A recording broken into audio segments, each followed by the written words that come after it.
Ons skrifdeling vanoggend kom uit twee gedeeltes, Psalm 8 en 1 Timoteus 2.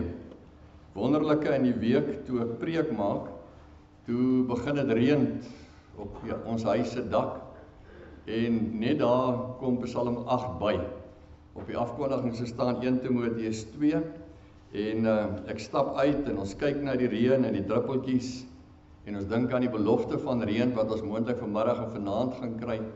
En toe kom Psalm 8 by. Psalm 8, bladsy 578 in die Ou Testament en 1 Timoteus 2, bladsy 275 in die Nuwe Testament.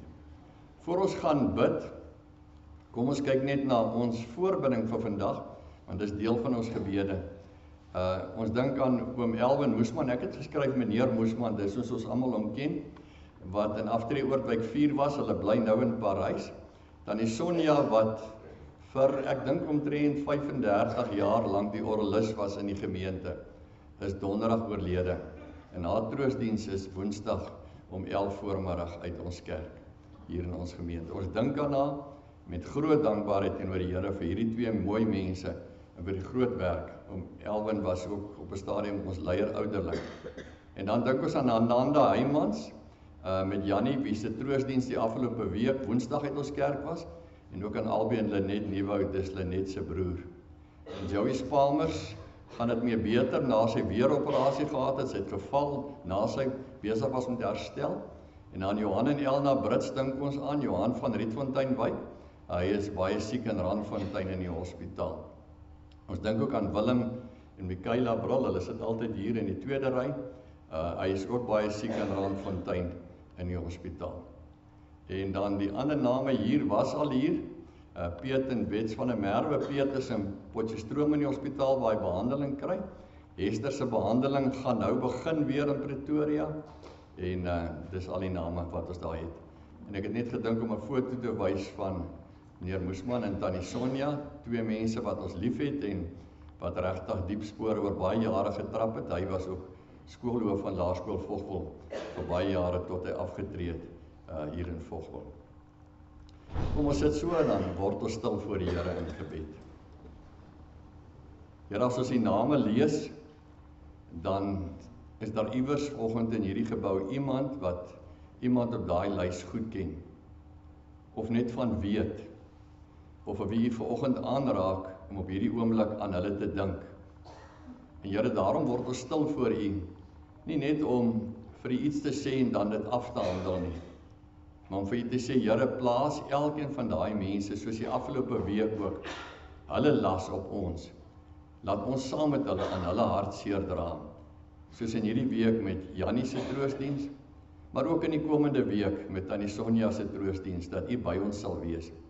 En Here, dat u weer eens die regte woord op die regte tyd sal gee, wat vir elkeen van hulle familie die regte troos sal wees. Ons bid vir hulle wat siek is, ons dink spesiaal aan Johan daar en Willem daar in Randfontein in die hospitaal. Ons dink ook aan Piet in Potchefstroom en aan Hester daar in Pretoria. Here, u ken elkeen van hulle. Dankie dat u vir hulle aanraak en dankie dat ons weet u is by hulle. En hulle kan weet ons bid vir hulle en ons sal vir hulle bly bid en u sorg vir hulle en u vou hulle toe met u liefde.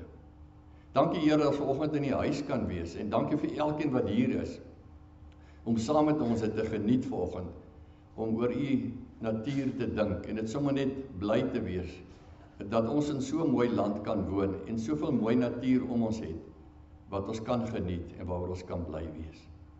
Ons bid vir Dominee Pieter en Marina ook dat die kamp 'n wonderlike geseënde kamp sal wees en dat elkeen van die jong mense se harte regtig aan u toegewy sal wees. Seën ons deur die week, Here, ook met die synode wat plaasvind, dat die regte besluite geneem word. En Here, dat ook al die mooi dinge wat daar is, ook na vore kom, en nie net dit waaroor daar verskil word in ons kerk nie, maar daar is soveel mooi en opbouende en goeie dinge. Here, ons bid vanmôre spesiaal ook vir Israel en Palestina. Ons bid vir wysheid en insig, Here, in moeilike situasies, en dat u daar die antwoorde sal bring. Dat u mense se harte verander om saam te praat en om vrede te soek en dat bloedvergieting beperk kan word en swaar kry van so baie mense. Here, dankie dat u vir ons goed is. Dankie dat u vir ons sorg. Seën vir ons nou saam in Jesus naam. Amen. Kom ons lees eers Psalm 8. Hierdie mooi psalm met die opskrif Lof aan die Skepper vir die koorleier met musiek, 'n psalm van Dawid. Here ons Here, hoe wonderbaar is die naam oor die hele aarde. Hoe glansryk alles wat hy in die hemelruim geplaas het. Kry die indruk, Dawid kyk eers af en dan kyk hy weer op. Kinders en suigelinge besing die magtige werk wat hy tot stand gebring het. So word die teestanders, die vyande en wraakgieriges tot swye gebring. As ek die hemel aanskou, die werk van die vingers, die maan en die sterre waaraan hy 'n plek gegee het, wat is die mens dan dat hy aan hom dink? Die mensekind dat hy na hom omsien. Hy het hom net 'n bietjie minder as 'n hemelse wese gemaak en hom met aansien en eer gekroon. Hy laat hom heers oor die werk van die hande. Hy het alles aan hom onderwerp, skape en beeste, alles, selfs die diere in die veld, die voëls in die lug en die visse in die see, wat die oseane deurkruis. Here, ons Here, hoe wonderbaar is u naam oor die hele aarde. Dis asof Dawid half uit asem uitraak wanneer hy so dit alles sien en daaroor praat, en op die oomblik maar net eenvoudig weer kom en sê, Here, u is net wonderlik. En ek dink baie van julle het seker ook al sommer net baie keer gaan staan en sê, dankie Here dat ek dit kan sien en dankie dat dit so mooi is. Here, u is eenvoudig net wonderlik. En dan lees ons in 1 Timoteus 2. 1 Timoteus 2, onderrig oor gebed van vers 1 af. Ek dring daarop aan dat daar in die eerste plek met smeking, voorbidding en danksegging gebid moet word vir alle mense, vir die wat regeer en vir almal wat gesag uitoefen, sodat ons 'n rustige en stil lewe kan lei in volkome toewyding aan God en in alle eerbaarheid. So is dit goed en aanneemlik vir God ons verlosser, wat wil hê dat alle mense gered word en tot kennis van die waarheid kom. Daar's immers net een God en daar's net een middelaar tussen God en die mense, die mens Christus Jesus, wat homself as 'n losprys vir almal gegee het. Dit was op die bestemde tyd die bewys van sy bedoeling van God. Met die oog hierop is ek aangestel as prediker en apostel, as 'n leraar, om die heidene nasies te onderrig in die boodskap van die geloof en die waarheid. Ek praat die waarheid, ek lieg nie. Tot sover. Ons teksvers vanmôre is Psalm 8 vers 2. Here ons Here, hoe wonderbaar is die naam oor die hele aarde. Hoe glansryk alles wat jy in die hemelruim geplaas het. Here ons Here, en dan vers 10. Hoe wonderbaar is die naam oor die hele aarde. As jy vanoggend huis toe gaan en jy word net weer beweeg om net 'n bietjie weer meer om jouself te kyk en net 'n slag soos Dawid te kan saam met hom uitroep, Here ons Here, hoe wonderbaar is u naam oor die hele aarde. Nie die mense nie, en die natuur oor die hele aarde. In 1 Timoteus 2 wat sê, ek dring daarop aan dat aan die eerste plek met smeking, voorbidding en danksegging gebid moet word. Met smeking, voorbidding en danksegging moet ons bid. Om te bid vir die Here, dis waarvoor ons hier saam is vanmôre. Dis die opdrag wat die Here gegee het. Herman Ridderbos, die groot teoloog, het gesê, wanneer ons in die natuur bid, dan is dit die naaste wat God ooit aan die wêreld kom, as die skepper, die onderhouer en die versoening vir hierdie wêreld. Ek wil hê voor ons verder gaan, ons het die voorreg gehad om na die bazaar 'n bietjie te gaan rondry, mooi natuur te sien en onder andere ook 'n paar mooi blommetjies te sien. En dankie Elsbie wat gehelp het. Ons het so 'n kort videoetjie gemaak. Want ons daar ry, toe dink ons, François en Elisabeth het so 'n mooi liedjie gesing. En toe dink ons, is dit nie waar van alles wat ons sien nie. Sit net so 2 minute en kyk net saam met ons en dink net daaroor.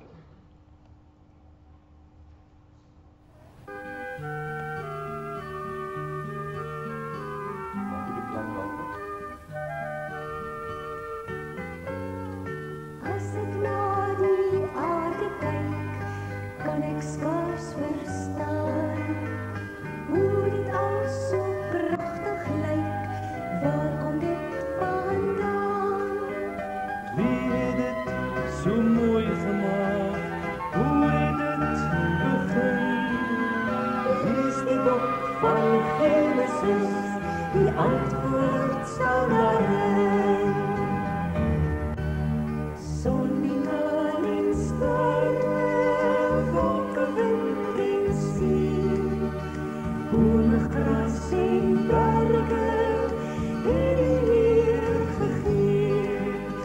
visse, voëls en diere, alles wat daar is.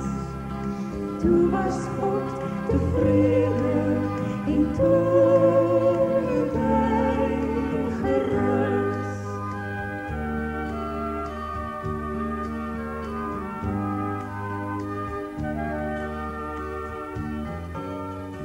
Alles wat die Here doen hy so volmaak. Winterveld word somergroen, as hy daaraan raak. Dan kan mense wonderdag, elkeen spesiaal. Lees die boek van Genesis, die skepperse verhaal. Sondenaar en sterre, wolke, wind en see, bome, gras en berge, het die Heer gegee. Visse, voëls en diere, alles wat daar is. Toe was God tevrede en toe het hy gerus. Toe was God tevrede en toe het hy gerus.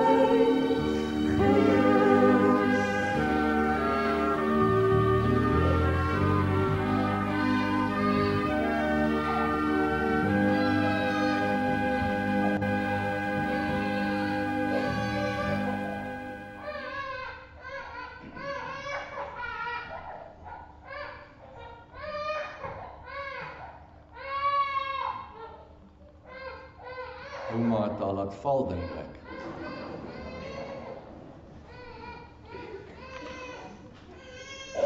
As 'n mens na die natuur kyk, dan is miskien die eerste vraag wat ons vanoggend kan vra is, wat doen ons met die natuur? En dan wil ek sê, so baie keer misken ons die natuur.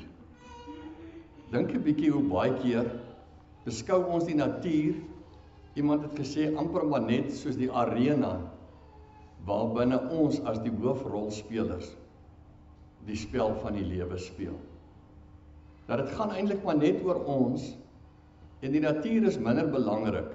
Die vraag is net, hoe kan ons lewe binne hierdie natuur?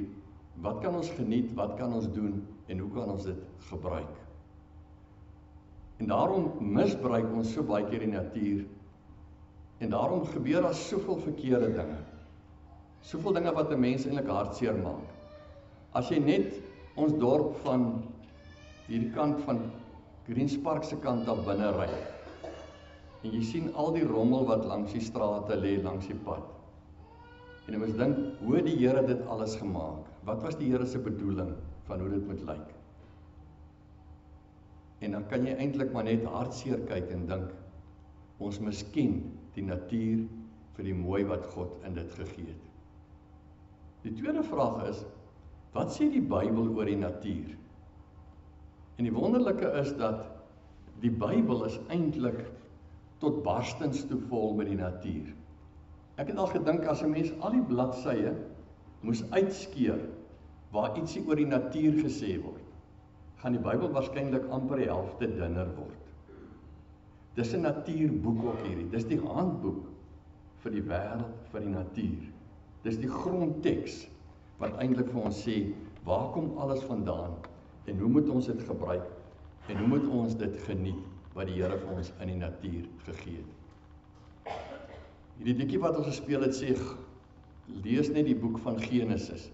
In Genesis 1 vers 1 en 2 9 staan, die aarde was heeltemal onbewoonbaar. Dit was donker op die diep waters, waar die gees van God het oor die waters gesweef.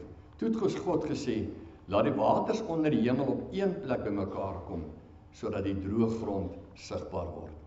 Iewers lank gelede het God deur sy gees oor hierdie aarde gesweef. Het hy na dit alles gekyk en het hy die water versamel op een plek. Het hy oseane gemaak en hy vir ons hierdie pragtige wêreld gegee waarin ons kan woon. Die begin van dit alles wat ons het, lê dus by God. Kolossense 1 sê vir ons so mooi in die Nuwe Testament, né? Die Seun is die eerste verhewe bo die hele skepping. God het deur hom alles geskep. Partykeer dink ek mense dink Jesus se begin lê 2000 jaar gelede in Bethlehem. Dis natuurlik nie waar nie. Hy was in die begin daar, deel van God, en dan kom hy na die wêreld, gebore as God se seun. Deur hom alles geskep wat in die hemel en op die aarde is, alles wat gesien kan word en alles wat nie gesien kan word nie. Die oomblik as jy met ander woorde dink, ek is lief vir die Here Jesus, dan skielik dink jy maar, hierdie is liewe Jesus se werk. Hierdie is wat hy gemaak het, wat ons nie meer kan werk, wat ons nie na kan kyk, die blommetjies wat ons na kan kyk, die berge, die natuur, hy het dit geskep.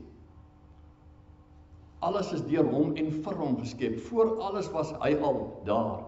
En deur hom bly alles in stand. Hy is die oorsprong daarvan. Hy is die eerste, die een wat uit die dood opgestaan het, sodat hy die eerste plek in die heelal kan inneem.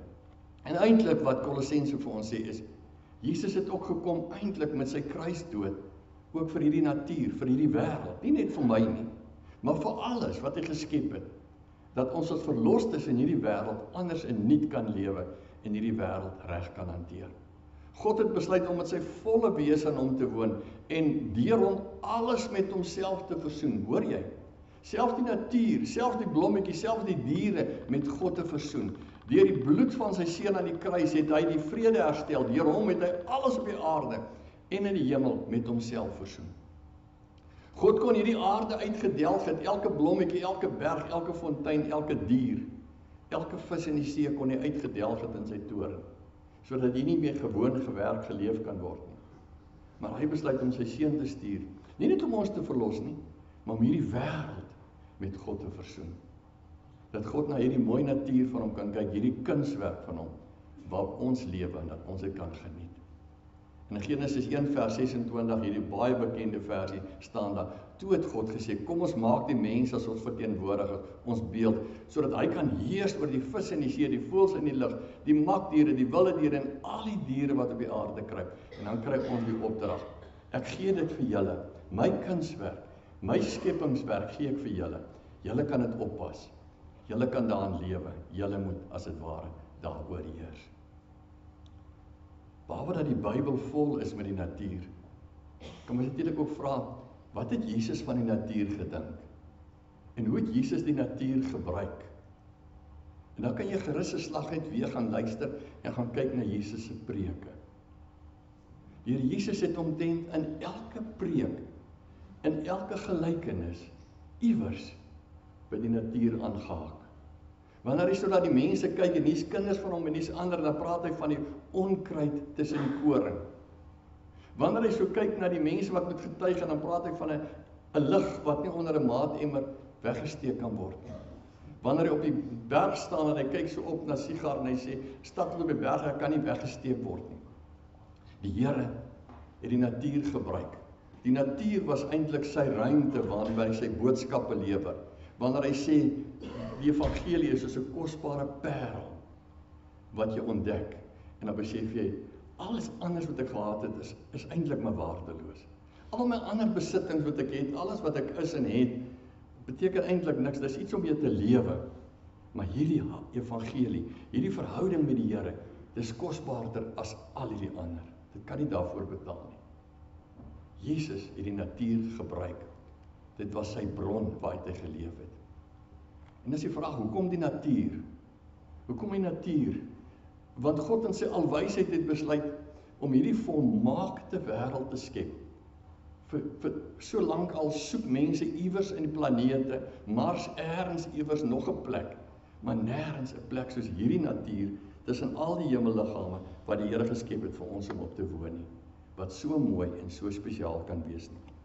En hierdie natuur is die plek wat hy wil hê waarbinne ons moet leef en werk. Die plek wat hom wys vir ons waarin hy bestaan. Ek lees so 'n mooi liedjie in Vlam 325 wat sê, ek wil sing tot die berge antwoord gee. Ek wil sing tot die wêreld saamkom sê. Ek staan in die reën en ek voel hom om my. Ek luister na die wind en ek weet hy praat. In 'n vallei met kraanse om my, want hy's groter as wat ek kan sien. Ek kyk na die hemel by die nag se glinster. Die sterre is so oneindig bo my uitgestrek. En as ek luister na die stilte om my, weet ek, hy's nader wat ek kan sien. Wie is nog stil? Wie kan swyg? Sien, want in hierdie natuur kan ons leef, en ons kan eintlik nooit weer stil bly daaroor nie. Ons mag nie stil bly nie. Ons mag nie sommer net deur dit alles loop, asof dit niks is nie. En daarom dat Dawid by geleentheid om hom kyk en hy sê, Here, ons Here, hoe wonderbaar is U oor dit alles. Hoe groot is U. Dawid sien die natuur en hy geniet die natuur en hy weet God leef in die natuur. Ons het 'n verantwoordelikheid. Ons het 'n verantwoordelikheid teenoor alles om ons en almal om ons. Oomblik as 'n mens 'n kind van die Here word, dan is jou lewe nooit weer 'n privaat saak nie. Jy kan nooit 'n kind van die Here word en sê, nou is ek kind van die Here, nou gaan ek net weer op my eie aan, in my eie klein hoekie sit ek en ek doen net my ding nie. Nee. Die oomblik as jy die Here Jesus ontmoet het en 'n kind van God geword het, dan sê dit publiek. Dan jy 'n publieke aanspreeklikheid, sê iemand wat ek lees. Dan word alles my verantwoordelikheid. En dan wanneer ek ry en ek sien iewers mors hulle, dan voel ek verantwoordelik. Wat kan ek daaraan doen? En daarom is het my so mooi as mense in dorpe en stede opstaan en sê, kom ons maak ons plek skoon, kom ons verander dit. Want dis ons Christelike plig. Het gaan nie net oor iets anders nie. Dis ons plig om iets beter te maak. Elke keer as jy 'n papiertjie optel, dan maak jy iets beter. Ek lees nou die dag so mooi van 'n ou wat die Camino gestap het. En baie keer as die mense stap, val hulle 'n tissue of 'n papiertjie wat hulle sak uitval. En hy het besluit, hy het so ekstra sakkies saamgedra en waar hy stap, gaan hy elke papiertjie wat hy sien, gaan hy optel. Hy is jonk genoeg om elke keer af te buk. En hy het besluit, want hierdie mooi het die Here gegee. En ek sal my klein deeltjie doen om hierdie mooi te bewaar, ook vir 'n volgende geslag. Dis ons verantwoordelikheid om te kyk, om te gee, om lief te hê.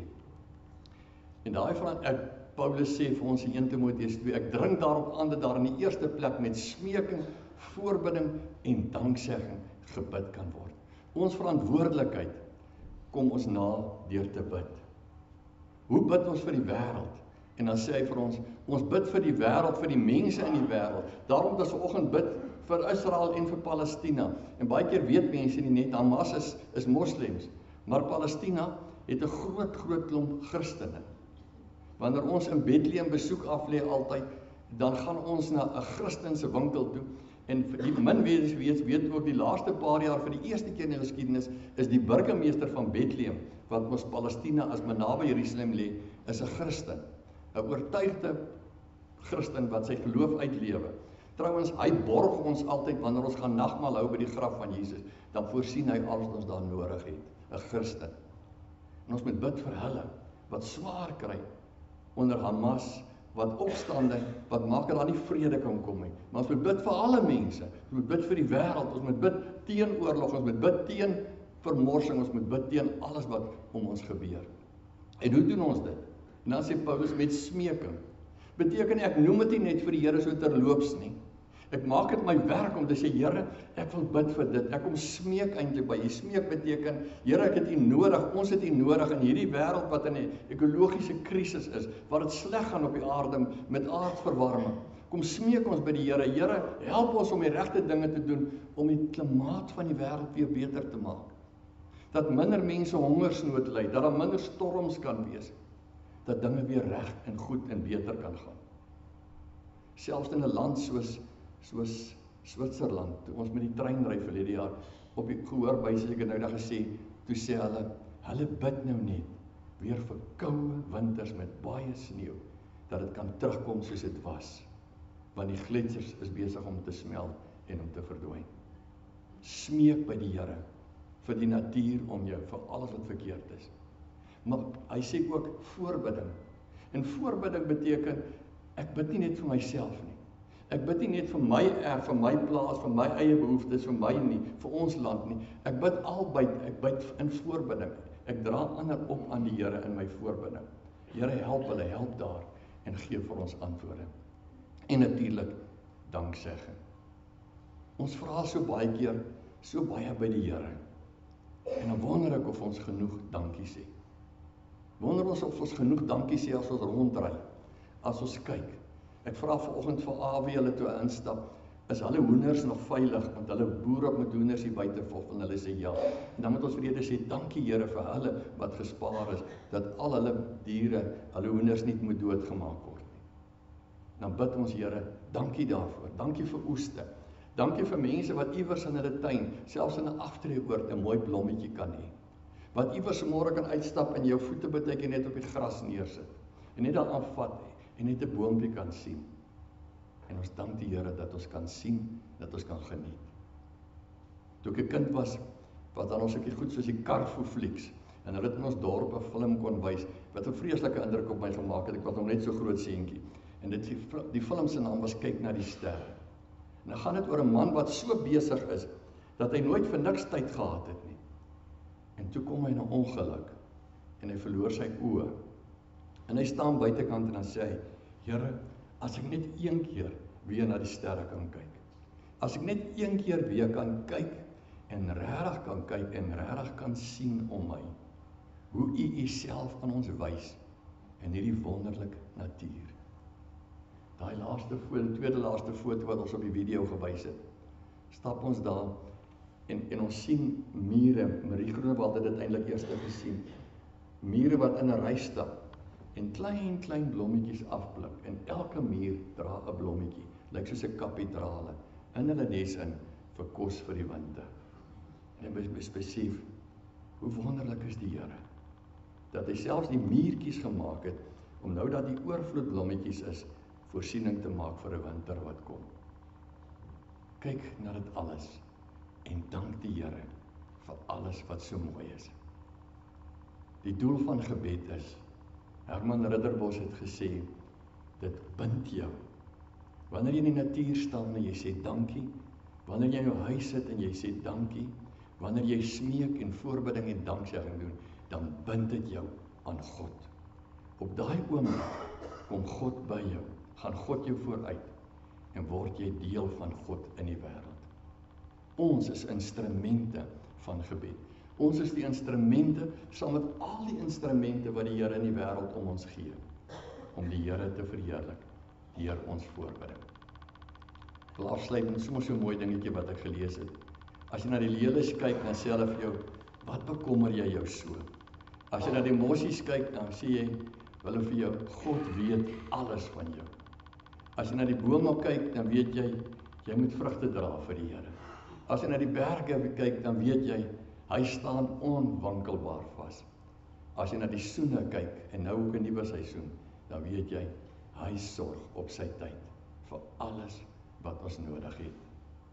Kom ons bid in die natuur om ons, kom ons gaan geniet die natuur, en kom ons gaan dank die Here, vir alles wat mooi en goed is. Dankie Here, ons is so bevoorreg, ons het oë, ons het ore, ons het hande, ons het voete, ons het verstand, ons weet, dis alles U handewerk. Ons mag U loof, ons mag U prys, ons mag U dank.